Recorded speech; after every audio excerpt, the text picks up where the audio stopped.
You've probably all heard Saint Faustina has said that Jesus told her that his bride must resemble her betrothed, right? Have you heard that quote before? That the bride must resemble the bridegroom, must resemble her betrothed. So I thought about that a lot too in this session.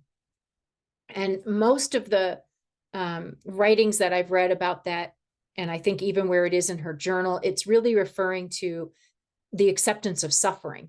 That if we're going to be like Christ, then we need to accept our crosses. And we need to accept that suffering is part of this life, part of this journey. And that through suffering, we can grow in holiness. We can be purified. I mean, we know there's value to our suffering. But as I thought about it, I saw another meaning in relation to the song and what we're talking about here. That in this, in particular, in our thinking about our time, there's so much suffering.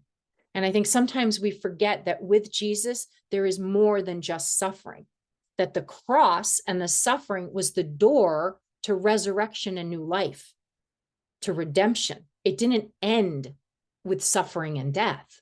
There's hope. There is hope, and there is light, and there is beauty and newness on the other side of the cross. And so if we're going to be images of Christ and take him into this world, we need to do more than just be an image of patient endurance of suffering. We need to bring his joy and his hope. We need to also be images of the resurrected bridegroom.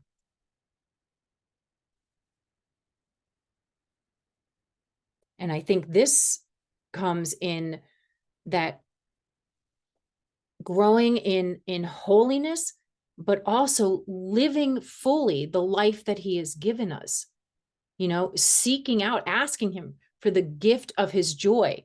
There's a psalm that says, give your joy to your servant. And I think about that often, that I can't produce that joy myself, right? That's part of the problem in the world, is everyone is seeking for the things that will give them that joy and happiness. We can't find it apart from God. It's a gift.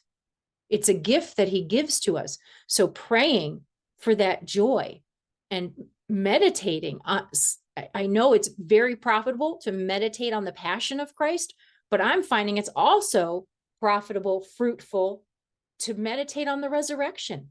St. Paul tells us that the power that raised Christ from the dead lives in us, that we are more than overcomers,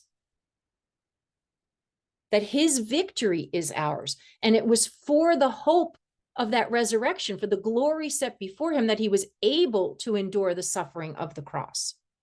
So I really think we need to remember that.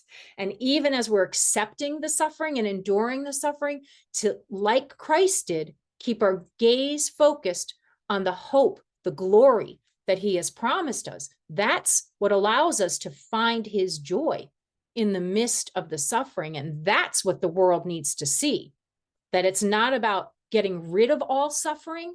It's about finding Christ and his hope in the midst of suffering that gives us true joy. We can't escape suffering here in this fallen world, but he's given us the great gift of that resurrection power, of that hope, to help us get through it, to have joy in the midst of it.